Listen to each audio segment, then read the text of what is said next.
Oyunu kaybediyorsun. Hem de oyunun içinde olduğunu bile fark etmeden. Hayat satranç gibi bir oyun aslında ama öyle şarap kadehleri eşliğinde mermer masalarda oynanan zarif oyunlardan değil bu. Seninki sessizlikte ve karanlıkta geçiyor. Hangi taşı nasıl oynayacağını bilmiyorsun. Aldığın kararlar stratejiye değil daha çok korkuya dayanıyor gibi. Ve en kötüsü ne biliyor musun? Bu oyunda kim olduğunu bile bilmiyorsun. Piyon musun? Vizier mi? Yoksa sadece kenardan bakan biri mi? Belki de şahın ta kendisisin ama güçlü. Zeki ya da karizmatik görünme çabasıyla o kadar meşgulsün ki.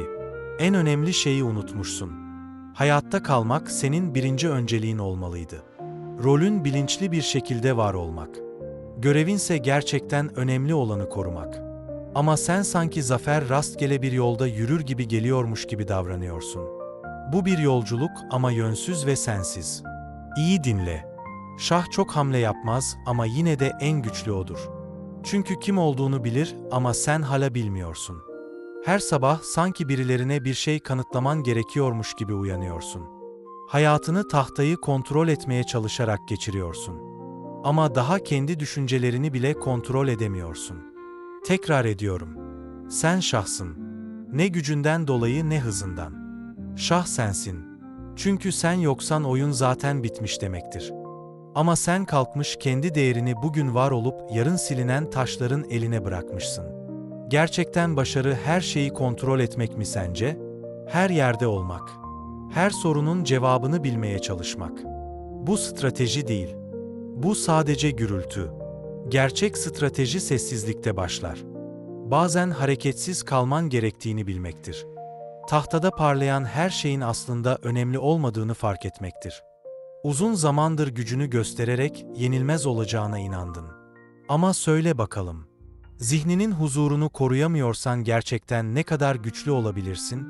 Ne istediğini bile tam olarak bilmiyorken ne kadar yükseğe çıkabilirsin? Sorun başarısızlık değil, sorun yönsüzlük. Çünkü neyi koruduğunu bilmiyorsan karşına çıkan her şey seni yoldan çıkarabilir. Peki iyi bir oyuncu ne yapar biliyor musun? Oyuna rakibini izleyerek başlamaz. Önce kendi şahını tanır, sınırlarını bilir. Konumunun farkına varır. Ne uğruna oynadığını anlar. Çünkü kim olduğunu bilmiyorsan kaybettiğini bile fark edemezsin. Ve işte yıllar önce kendine sorman gereken o soru geliyor. Şimdi neyi savunuyorsun? Bana işimi, imajımı, itibarımı deme. Onlar sadece hava, duman gerçekten önemli olan şeyler görünmeyenlerdir. Zihinsel sağlığın, duygusal dengen, değer sistemin, yaşam amacın, işte asıl gücün bunlar ve asla düşmemesi gerekenler de onlar. Ama sen ne yapıyorsun? Bunları görmezden geliyorsun, saklıyorsun. Boş hedeflerle, dışarıdan onaylarla onaylarla üzerini örtüyorsun. Sanki başarı içten gelen bir kesinlik bir alkış sesiymiş gibi.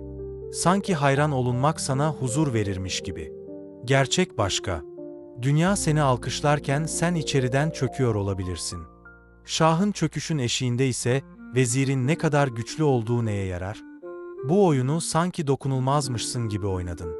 Sanki hiçbir şey canını yakmıyormuş gibi. Sanki bir kale gibi düz ve kararlı ilerliyormuşsun gibi. Ama değilsin. Sen şahsın. Ve şah yavaş hareket eder. Gözlemler. Kendini korur. Saldırarak değil direnerek kazanır. Ne zaman ilerleyeceğini, ne zaman yerinde kalacağını bilerek. Çünkü düşünmeden koşan şah ölmeye mahkumdur. Anlıyor musun şimdi? Her kendinden ödün verişin sırf uyum sağlamak için görünmeyen bir tehdide şahını götürmektir. Başkalarının ne düşündüğünü, senin ne hissettiğinden öne koyduğunda ruhunu savunmasız bırakıyorsun. Rol yapmayı gerçekten hissetmeye tercih ettiğinde aslında oyunun en değerli taşını kaybediyorsun ve sonra hala neden huzur bulamadığını merak ediyorsun. Cevap basit. Çünkü içeride bir kale inşa etmedin.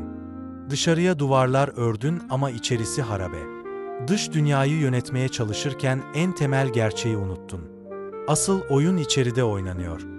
Başkalarını nasıl oynatacağını bilmek zorunda değilsin. Ne uğruna fedakarlık yapabileceğini, neyi asla feda edemeyeceğini bilmelisin. Ve işte burada devreye kendini bilmek giriyor. Çünkü ancak kendini tanıyan biri süreçte, kendini mahvetmeden bir strateji kurabilir. Ancak kim olduğunu bilen biri gerçekten önemli olanı önemsiz şeylerle karıştırmadan koruyabilir. Çünkü kendi değerini bilmeyen biri sonunda her şeyini hiçbir şey uğruna feda eder. Ve biliyor musun en kötüsü ne? Bunu çoğu zaman gülümseyerek yaparsın. Peki ne zamana kadar sırf kabul edilmek için prensiplerinden vazgeçmeye devam edeceksin? Ne zamana kadar kaygılarını hırs gibi göstermeye çalışacaksın? Ne zamana kadar sana uyku vermeyen bu gürültüyü başarı sanacaksın? Bu kazanmakla ilgili değil. Bu seni ayakta tutan şeyi bırakmamakla ilgili. Her şey yıkılırken bile özüne sahip çıkmakla ilgili. Çünkü şahı kaybedersen oyun biter. Kimsenin sana söylemediği sert bir gerçek var. En tehlikeli düşman karşında olan değil içeri aldığın filtrelenmemiş düşüncelerin, yanlış anladığın duyguların, iyileşmemiş yaraların. Her adım atmadan önce seni sabote eden o iç ses. Ama o ses bağırmaz. Fısıldar. Hazır değilsin. Der başarısız olacaksın. Böyle kal daha iyi. Ve sen ona inanırsın. Çünkü o ses tanıdık gelir. O kadar uzun süredir tekrarlıyorsun ki onun sen olduğunu sanırsın. Ama o sen değilsin. Sen onu duyan kişisin. Ve eğer duyan sensen mesajı değiştirebilirsin.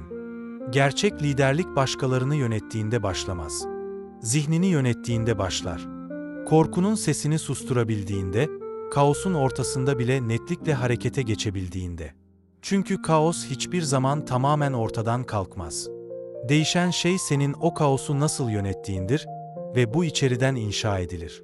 Dünya kazananlara alkış tutar ama gerçekten saygı duyduğu kendini kaybetmeden ayakta kalanlardır. Çünkü hiç huzur olmadan gelen başarı sadece yankı yapan bir çığlıktır. Boş bir alkış değerinden ağır bir taç. Asıl soru şu: kazanmak mı istiyorsun yoksa kendine ihanet etmeden direnmek mi? Çünkü sadece biri sana özgürlüğü verecek. Ve hayır, bu dokunulmaz olmakla ilgili değil. Bu zayıf noktalarını bilip onları akıllıca koruyabilmekle ilgili. Acıya bağışıklığın olmadığını kabul etmekle ama yine de onun içinde güçlü kalabilmekle ilgili. Bu kibirle ya da gururla değil, sarsılmaz ilkelere, net bir amaca ve berraklığa dayanan bir kalkan inşa etmekle ilgilidir. Çünkü neyi savunduğunu biliyorsan ilk saldırıda kendini satmazsın. Ve işin ironik yanı şu: kendini ne kadar iyi tanırsan o kadar az şey ispat etmeye ihtiyaç duyarsın. Merkezin ne kadar netse dışarıdaki kaos seni o kadar az etkiler. Şahına ne kadar iyi bakarsan savaş o kadar az umurunda olur. Gerçek güç görünmez, hissedilir. Bağırmaya ihtiyacı olmayanların taşıdığı o sakinliktir. Gürültüyle yaşayanları rahatsız eden o sessizliktir. Kim olduğumu biliyorum ve keyfine göre hareket etmeyeceğim diyen o kararlı bakıştır. Şimdi söyle bana, en son ne zaman kendinle başa oturup kendine şu soruyu sordun? Ben aslında neyi korumak istiyorum? Çünkü bu soruya tam bir dürüstlükle cevap vermedikçe stratejiyle değil refleksle hareket etmeye devam edeceksin ve refleksle hareket edenler kaybeder. Bu oyun en çok ilerleyenin değil, neyi asla feda etmeyeceğini bilenin oyunudur. Peki sen neyi asla feda etmeyeceğini biliyor musun? Çünkü bilmiyorsan her teklif cazip gelir. Her ses akıllıca gelir. Her yenilgi son gibi görünür. Ama değiller. Başarısızlık seni tanımlamaz. Seni tanımlayan şey her şey tehlikede gibi görünürken bile neyi korumayı seçtiğindir. Zihinsel sağlığını, duygusal istikrarını, dürüstlüğünü, amacını koru. Bu bencillik değil. Bu strateji, bu liderlik, bu olgunluk. Hayatta kalan şah en hızlı ya da en göz önünde olan değildir. En bilinçli olandır. Özünü acil olan uğruna feda etmeyendir. Huzurunu alkışla takas etmeyendir. Değerinin görünmekle ölçülmediğini bilendir. Ve işte son acı gerçek. Eğer şahını sen korumazsan kimse senin için korumaz. Sen merkezsin.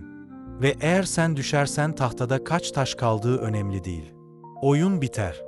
Bu yüzden bugünden başla. Büyük hamlelerle, köklü kararlarla değil, tek bir sade adımla başla. Kendini fark et. Kendine bak ve şu soruyu dürüstçe sor: neyi korumam gerekirken ihmal ediyorum? Çünkü bunu bildiğinde artık alışkanlıkla değil, bilinçle oynarsın.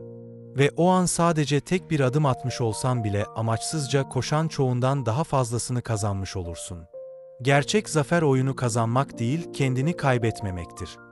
Ve biliyor musun, bu oyunu kaybedip de farkında bile olmayanların en büyük hatası ne? Sanıyorlar ki özü korumak kendini kapatmak demek.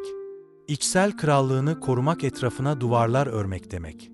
Kendini tanımak bir savunma eylemi sanılıyor. Halbuki bu güçtür. Sana az kişinin anladığı bir şey söyleyeyim. Kendini tanımak seni kırılgan yapmaz. Seni tehlikeli yapar. Çünkü neyi asla kaybetmeyeceğini biliyorsan, kim olduğunu, neyi asla kabul etmeyeceğini net bir şekilde görebiliyorsan, kökleri olmayan insanları manipüle eden bu dünyanın gözünde sen artık öngörülemez olursun. Etrafa iyi bak, yakından bak. Çoğu insan korkuyla hareket ediyor.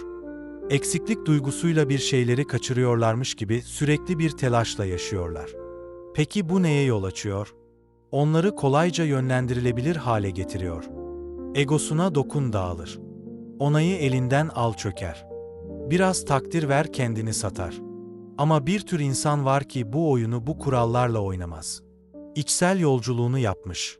Kendi karanlığıyla yüzleşmiş. Ve orayla barışmış biri.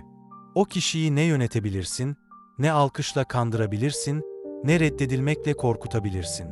Çünkü o her şeyi zaten içinde yaşadı. Çünkü artık bir yere ait olma ihtiyacı yok.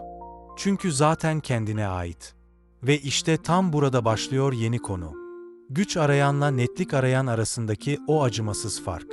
Güç arayan açlığın kölesidir. Netlik arayan ise amacında özgürdür. Farkında mısın? Herkes güç istiyor. Ekonomik güç, nüfus gücü, insanlara hükmetme gücü. Ama gerçek güç dışarıdan gelmez. Toplanarak kazanılmaz, içeride olur.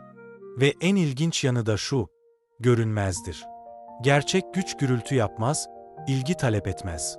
Gerçek güç hayatına dimdik bakıp şu cümleyi kurabilmektir. Ben buyum.